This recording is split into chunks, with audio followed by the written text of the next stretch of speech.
rematches we need to see as fans of the UFC, and all of these rematches are very possible in my opinion. Some of these may be unpopular opinion. Actually, a couple of them are very unpopular opinion, and some of these are obvious. I think that rematches are good, especially if a fight was close and maybe you had a long reigning champion, or maybe there's a lot of on the line and the fight was either a split decision or back and forth and it wasn't for the title. You can always run that back, especially if there's a shortage of matchups. So yeah, let's get into 10 rematches I want to see in the UFC, whether it be this year or next year, just before the end of these guys' careers, starting off with Petr Yan versus Sean O'Malley. Now, I think this should be next in the bantamweight division, and the winner of this can fight Merab. Petr Yan got 2 wins in 2024. One over Song Yadong, pretty good performance, and then he dominated Davison Figueiredo over 5 rounds in China. That was a great win by Petr Yan to show he showed every asset of his skill set, from the striking to the trips to just being a step ahead of Figueiredo the entire fight. And Figueiredo was red hot at 135, man. He was coming off a 3-fight win streak since moving up to bantamweight. People were saying that he was next to challenge Merab. And yeah, Petr Yan beat him handily. I think it was a 50-45 or 49-46. It was a really good win for Yan. Sean O'Malley, obviously, only has 1 loss since 2020, and that loss coming against Merab. He just lost his belt. He did defend his title 1 time, but I don't want to see Sean O'Malley go for a title shot whenever he has not won a fight since losing to Merab. That's BS. He had 1 title defense. Let's do Sean O'Malley versus Petr Yan over 5 rounds instead of 3 and see who comes up on top, who has the better cardio, who can outstrike who, because, you know, the first fight was very close. The judges leaned in the way of O'Malley. You know, coincidence? I think not. But I watched this fight a couple times, and honestly, I could see it going either way, and I wouldn't be mad. It just depends on what you value. In the rematch, over 5 rounds, I would favor Petr Yan. I think he has better cardio. I think he has just better technical ability across the board. He has better grappling than O'Malley. People say O'Malley turned him into a grappler. Okay, who cares? It's mixed martial arts. If the guy's struggling in the striking and he takes you down, okay, it's not about an ego battle about who's the better striker. But in the rematch and over 5 rounds, if this were to happen, a main event of a big card, I would pick Petr Yan to just win probably a 48-47, really close fight. I think he would edge it out. But please give us this rematch, UFC. This is the 2 of the best. I think these are the 2 best strikers in the entire bantamweight division going up against each other in a rematch. And their first fight was extremely close, where a lot of people thought Yan won. So yes, 100% we need to see this in 2025. I think this should be next at bantamweight. Let's get on to the next one, which is Movsar Evloev versus Diego Lopez 2. Now, if you guys don't remember, these guys actually faced off. Movsar was scheduled to face someone. They pulled out. Diego Lopez makes his UFC debut on short notice, and honestly gives Movsar Evloev one of his closest fights to date in the UFC. Arguably could have scored that fight for Diego Lopez if you value submission attempts over just control, because Movsar was controlling Diego, but Diego was threatening very dangerous submissions and showing that he's dangerous anywhere the fight goes. And since facing Movsar, Diego Lopez has gone 5-0 in the UFC. He has not lost a fight. He's actually above Movsar in the rankings. But while they settle the top of the featherweight division, I think this is the matchup to make. Movsar Evloev versus Diego Lopez, the rematch. Movsar is 9-0 in the UFC. Diego Lopez has not lost a fight since losing to Movsar. And yeah, man, Movsar's coming off that fight against Aljamain where he looked okay. I think his wrestling got exposed a little bit. Aljamain kind of manhandled him in moments. And Diego Lopez coming off that win over Brian Ortega where he knocked out Brian Ortega and woke him up in the same combination. This is literally a finisher versus a decision fighter. Movsar is 9-0 in the UFC, all decisions, versus Diego Lopez, who I think has 3 or 4 finishes out of his 5 fights in the UFC, 5 wins at least. So who would win the rematch? Now, you guys know I am a Diego Lopez glazer, and from a non-biased standpoint, hear me out, guys. I think Diego Lopez would win the rematch. I think he's more dangerous. I think on a full training camp, he can prepare specifics and be ready for a guy like Movsar. I think he's more powerful. He has more power in his hands. He has maybe not better grappling, so to speak, but he has more dangerous submissions off of his back or on the ground in general. He has way more power. Technical on the feet, it's pretty close, but Diego Lopez is a wild man. Obviously, he'll throw himself into the fire in order to get a knockout. And yeah, man, I think Diego Lopez just presents a lot of danger that Movsar really hasn't has to face. He's faced guys like Arnold Allen, guys like Aljamain Sterling. These guys don't really like pose a big threat, you know? Like Aljamain's not going to finish you on the ground. He'll just take your back. He's not going to knock you out on the feet. He doesn't have a single knockdown. Arnold Allen, I like Arnold Allen, but he doesn't really finish guys. His only finish recently was against Dan Hooker, and it's Dan Hooker at 145. Not that impressive. So we need to see Movsar versus Diego Lopez on a full training camp and get a proper rematch and see who comes on top. And I think it will be Diego Lopez, who just overall, all around is more dangerous. Sure, Movsar can control him to another decision, but I think Diego is hungry, and I think he's coming to take Movsar's head off, and I would pick him in the rematch. Let's get on to the next one I want to see, which is Deiveson Figueiredo versus Pantoja 2. Now, I've gone on record to say that this rematch maybe isn't the best idea. Some people were talking about Pantoja moving up to face Merab because Merab doesn't really have a clear-cut number one contender. Some people were talking about Manel Kape, Royval winner to face Pantoja, but he's already beat all those guys. He's lost to Deiveson Figueiredo, and I know Figueiredo is coming off a loss, but it's the only thing that makes sense right now, in my opinion, for Pantoja, outside of jumping up to fight Merab, which I don't think the UFC is going to give Pantoja a super fight because he's probably going to want more money. And as we saw with the DJ TJ situation, the UFC probably won't fork out a lot of money because Pantoja is not a big name, even though he's an amazing fighter. However, the only asterisk on this fight is that Deiveson Figueiredo, if you guys remember his last weight cut to flyweight, he absolutely struggled. It's the whole reason he went up to bantamweight. And now he's 37 years old. The weight cut's going to be harder than ever. So I'm basing this match off of the assumption that Deiveson Figueiredo can safely make weight against Pantoja. Now, these guys fought years ago. I think it was in 2019. They had a good scrap back and forth. I think Deiveson Figueiredo is the only guy to knock down Pantoja in the UFC. I thought he was the last guy to beat Pantoja, but it turns out that was Askar Askarov. But Deiveson Figueiredo proved that he's a dangerous matchup to anybody. He's dropped guys like Marlon Vera. He's dropped guys like Alessandro Pantoja. He's taken Joseph Benavidez' soul. He's beat Brandon Moreno, you know? Deiveson Figueiredo is one of the most dangerous lightweight fighters we've ever seen. He has extreme power in his hands, while Pantoja is coming off a generational run. He's defended his title 3 times. He's literally emoting over the flyweight division. I think he's 10-0 against the top 10, which is absolutely insane. He has 2 wins over Brandon Moreno. He has 2 wins over Brandon Royval. He has a win over Manel Kape, a win over Kai Kara-France. He's already beaten all these guys. So I think if you want a fresh matchup and a guy that's already beat him, you put Deiveson Figueiredo in there, who's dangerous in the striking, who's dangerous in the grappling. And Pantoja is kind of the same, man. He is a wild man on the feet. He'll throw himself into the fire. And maybe if he just throws himself chin straight up in the air against a guy like Figueiredo, he'll get chinned. If anybody can chin Pantoja coming forward with reckless abandon, it's going to be Deiveson Figueiredo, who has that pop in his hands. It just all depends, can he make the weight? But who would I pick in the rematch? You know what? Honestly, looking at these guys and where they're at in their careers, I think the momentum is heavily on Pantoja's side. Figueiredo hasn't fought at flyweight. I could see a drained Deiveson Figueiredo if he were to make the weight, just getting outworked and maybe even getting finished by Alessandro Pantoja in the rematch. Pantoja just has way too much momentum. He seems to be in his prime right now. The way he looked against Kai Asakura, his striking look improved. He looked fast as ever. So yeah, in the rematch, I would pick Pantoja to win, but I need to see this fight. Let's get on to the next one, which is Charles Oliveira versus Arman Tsarukyan 2. And this is the next fight we need to see at lightweight. Listen, Arman Tsarukyan, in my opinion, just blew his title shot against Islam Makhachev, pulling out the day before the fight. Said that it was due to a weight cut and due to an injury on a stationary bike. I don't know if I buy any of that. Who cares? It's done. The dust is settled. I want to see Charles Oliveira versus Arman Tsarukyan. But this time, I want to see it 5 rounds. The first fight was 3 rounds at UFC 300. Arman skated by, barely beat Charles. And honestly, if you favor submissions, a lot of people like to say that, no way Charles won this fight.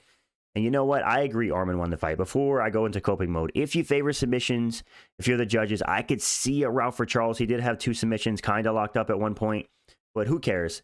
At the end of the day, Arman on paper won the fight, but I need to see the rematch because it was very close. Arman blew his title shot. Charles was coming off a win. Arman has blew his title shot. So let's put these guys on a pay-per-view coming up maybe in like the next 2 months. Let's do Charles versus Arman in a rematch. 5-round co-main event of a pay-per-view, and the winner faces Islam.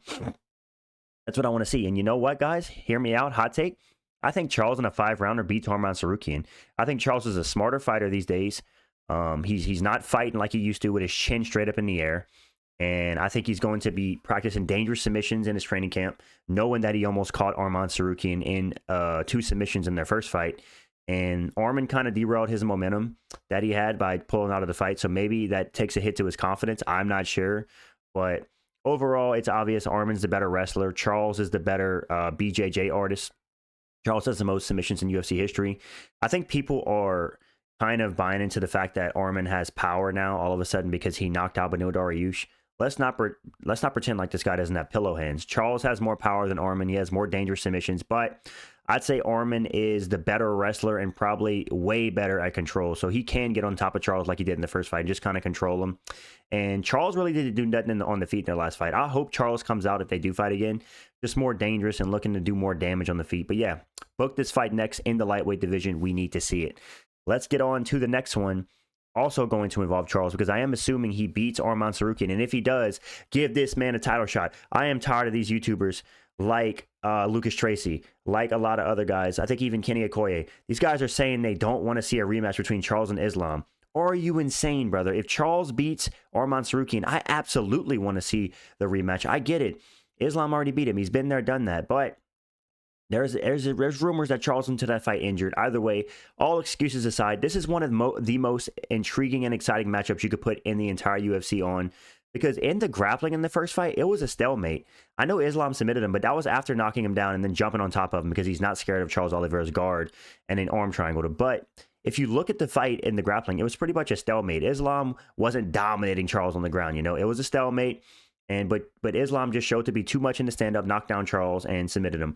But man, I want to see a rematch. I think we see a more cerebral Charles these days, as I said, a more calculated Charles. Is that the guy that can beat Islam? I don't know. But this fight, to me, is always going to be exciting. And Charles Oliveira, if he beats Arman Tsarukyan, he deserves a rematch. Arman is the next guy.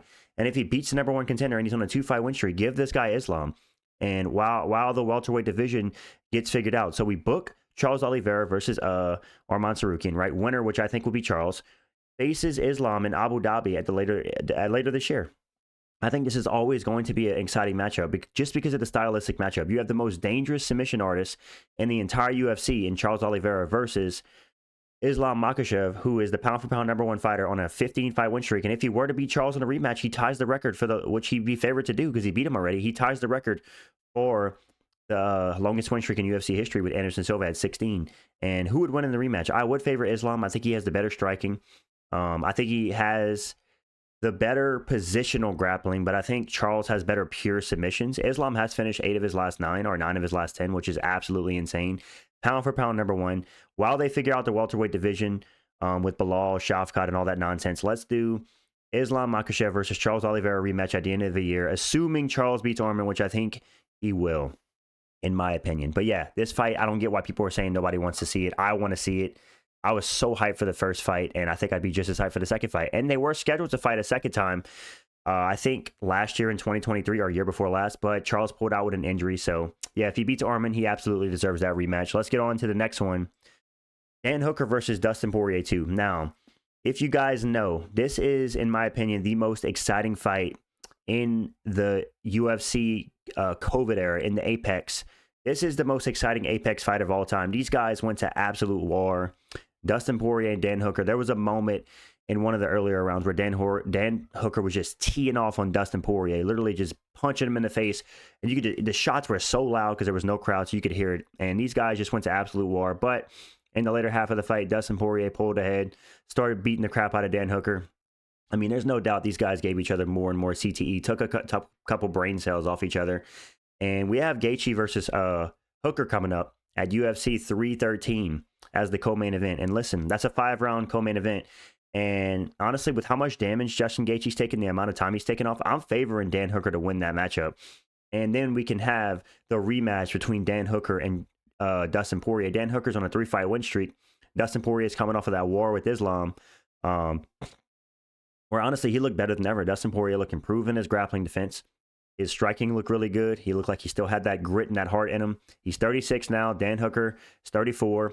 So if Dan Hooker beats Justin Gaethje, let's do the Hooker-Poirier rematch, which I 100% want to see with how great the first fight was. We need to see another 5-round banger between these guys. And if Dustin Poirier wins, he could ride off into the sunset. Great. It was a great career. If Dan Hooker wins by decision, they kind of have it back and forth, but Dan Hooker pulls, then great. Dan Hooker's in the top 5. He beat Poirier. He earns more respect from the fans. My prediction for this fight, I do think Dustin Poirier would beat Dan Hooker again. I just think he has a little bit more power. He's good enough in the wrestling and grappling to keep it on the feet, which would be in his favor. I think he has better boxing. Dan Hooker probably has better kicks, but Dustin Poirier is just more powerful, better boxing. So I think he boxed the head off of Dan Hooker once again. But it's always a close fight, man. These guys went to absolute war. I absolutely need to see this fight. It's one of the best bangers in UFC history. Book it UFC after the Gaethje Hooker fight. Let's get on to the next one, which is Jailton Almeida versus Curtis Blaydes. Now, Curtis Blaydes is fighting the juiced up roid head out of Russia. If you know, you know. I forgot his name, but UFC decided to throw a juice head from Russia against Curtis Blaydes in his debut. And I am favoring Curtis Blaydes to beat that guy because that guy's a blob. I mean, at the end of the day, Curtis Blaydes is facing the blob, and Curtis Blaydes pretty good at beating the blobs outside of Derek Lewis. He can beat the blobs, but it just all depends what version of Curtis Blaydes shows up. And I don't know if that Russian guy he faces has a lot of power, because Curtis Blaydes tends to get only loses against extreme power punchers like Tom Aspinall. He gets knocked out. Derek Lewis gets knocked out. Francis Ngannou gets knocked out. His only like 4 losses to Tuatu Ngannou and Pavlovich. He's literally lost to the most insane punchers in the heavyweight division: Ngannou, Lewis, Pavlovich, and Aspinall. Those are literally 4 of the most insane power punchers in UFC history. So unless you're extreme power puncher, Curtis Blaydes tends to get the win. And I think he's going to beat this Russian guy. And in my opinion, if he does, they should do the Almeida Blaydes 2 rematch. I know it happened not too long ago, but Jailton Almeida in his fight against Sergey Spivak looked like a world-class kickboxer on the feet, apparently. Jailton Almeida, people forget, man, he's the wonder boy of welterweight. No, I'm kidding. I mean, heavyweight. But Jailton Almeida, he ragdolled Curtis Blaydes in their first fight. Let's not pretend like he didn't. He was taking him down at will, beating him up on the ground. Curtis Blaydes was getting up, and then eventually Jailton Almeida shot in on a takedown against the fence and kind of held on to it too long. Curtis Blaydes hammer fisted him on the side of the head. Fight was over. I think in a rematch, Jailton Almeida would run through Curtis Blaydes and actually submit him this time. Be the first guy to submit Curtis Blaydes, but I don't want to say the first fight was a fluke. It was more just low fight IQ by Jailton Almeida for holding on to that double leg for too long and getting pounded out. That was kind of really stupid by him. He made a mistake, and I think this fight would make sense again or maybe they do Jailton Almeida versus Tom Aspinall. I don't know. If Tom Aspinall doesn't want to fight, I mean, John Jones doesn't want to fight Tom Aspinall. So the heavyweight division's a mess right now with the whole John Jones and Tom Aspinall situation, but I'd like to see this rematch. Let me know what you guys think, and I do think Jailton Almeida would have one up on Curtis Blaydes in the rematch. Let's get on to the next one, which is Marvin Vettori versus Paulo Costa. Now, I want this rematch for different reasons. I want this rematch for an exciting build-up. We need to see these guys at a press conference again. These guys going back and forth before their fight, I think it was in 2021 or 2020, was absolutely hilarious. Paulo Costa infamously missed weight by 20 pounds. They fought up at 205, which was insane. And I want to see the rematch for 5 rounds or maybe even 3 rounds. Who cares? But I want to see him fight at 185, which are both is their natural weight class. Marvin Vettori's been out since June of 2023, a year and a half now. Took that loss to Jared Cannonier, got the break speed off of him, so he's been inactive. Good on Marvin Vettori. He's still young at 31. He can improve. Paulo Costa's 1-4 in his last 5, so they are both coming off of losses. But this is kind of a battle of the journeymen at middleweight. Marvin Vettori's mid. Paulo Costa's not the best either. So I want to see the rematch just because the build-up would be fun. They would absolutely slug it out again, but I think meathead Marvin Vettori would come out on top against Paulo Costa and get back in the win column. And for Paulo Costa, man, if he loses again, maybe he gets cut from the UFC. Maybe he goes up to 205. I don't know, but I think this fight on paper is going to be a banger every time. Their first fight was super exciting. And yeah, can Paulo Costa be the first guy to drop Marvin Vettori? Probably not. Marvin Vettori has the most Giga Chad chin in UFC history. And yeah, when somebody know where Marvin Vettori is? I mean, I saw on Twitter this guy might want to retire soon. I don't know if that's true, but he hasn't fought since June of 2023, which is crazy because Marvin Vettori, for the most part, is an active guy. So maybe he took some time off to heal his brain from all the damage he's taken. Maybe he took some time off to gather his skill set and kind of branch out and maybe train with some new coaches, because Marvin Vettori has the best chin and he's a super disciplined guy, but he just can't seem to like get out of his own head in fights. It's like he only knows how to do one thing in fights, and he does that the whole fight. He doesn't adjust. He's not a very cerebral fighter. But either way, let's book this fight because we need to get these two guys at a press conference again. The back and forth is absolutely hilarious. Marvin Vettori gets so pissed at Paulo Costa. So yeah, book this fight as a return fight for Vettori and Costa. Let's get on to the next one. And this is a good fight on any main card of a pay-per-view just because of the excitement it brings in terms of the press conference. Next rematch I want to see is Robert Whittaker versus Izzy 3. Now, this is actually a trilogy, and with the current state these guys are in their careers, Izzy's 1-3 in his last 4. I think Robert Whittaker's 2-2 in his last 4. Robert Whittaker coming off that domination against Khamzat Chimaev, where he got choked out in the first round. Israel Adesanya also got choked out by Dricus du Plessis. Adesanya is scheduled in Saudi, right, to face Nasruddin Imavov in the main event of Saudi. And Robert Whittaker is going to need some time for his teeth to heal. So I think these guys are on a similar crash course. And I think Izzy is going to beat Imavov. Izzy has the better gas tank. I think he's the better striker. And he just has more experience than Imavov. So I think Izzy, and Izzy also looked great against DDP.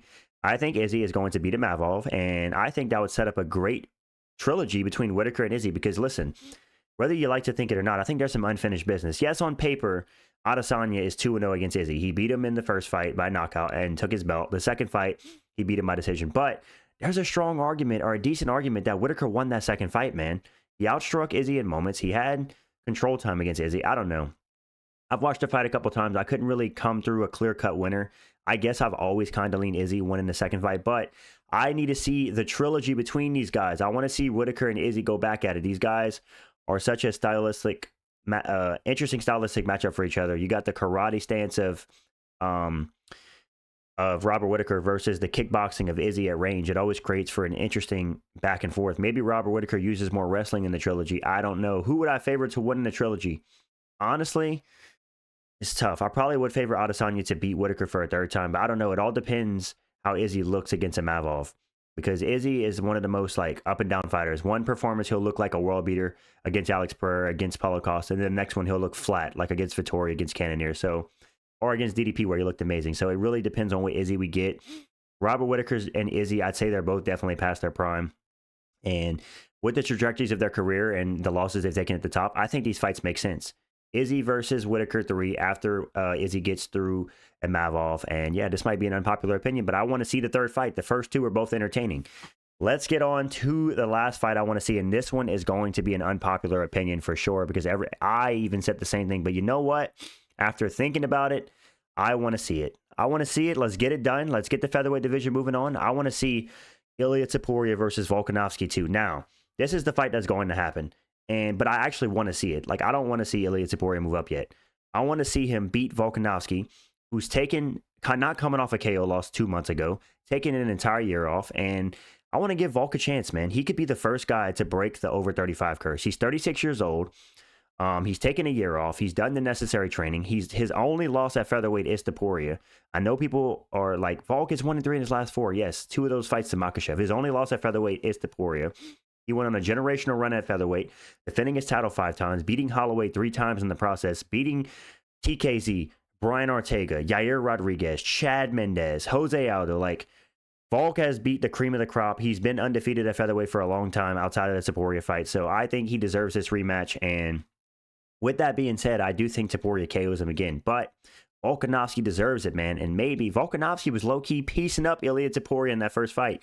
Go watch that first fight back and look at Ilia Topuria's nose. Volk was beating him up, man. He made a mistake by getting close to the fence. Ilia Topuria capitalized, got in the boxing range, and KO'd him against the fence. That was the worst thing Volk could have did, is become stationary. But in the rematch, I do think Topuria would beat Volkanovski. He's younger. He's faster. He's so dangerous. Volkanovski would have to be perfect for 25 minutes. But I'm saying I want to see this rematch, because if anybody can be the old crafty vet to beat Ilia Topuria, it would be Volkanovski. If he could just stay on the outside and he could just kick Ilia Topuria at range and just kind of jab him at range, that's the only way Volkanovski's going to win. Maybe even mix in some takedowns and test Ilia Topuria's wrestling. Ilia Topuria was taking down Bryce Mitchell back in the day. People forget, man.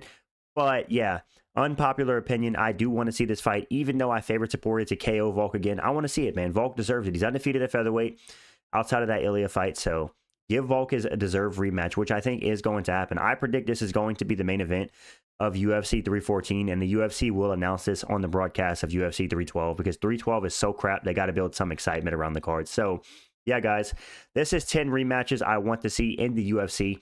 Let me know in the comments what you guys think. Do you agree or disagree? Are there any rematches that I didn't have on here that you guys want to see? And as always, leave a like on the video if you guys enjoyed. Drop a subscription if you're new to the channel. I always appreciate you guys supporting the channel and watching. Yeah, guys, that's it for this one. I'm out, and peace.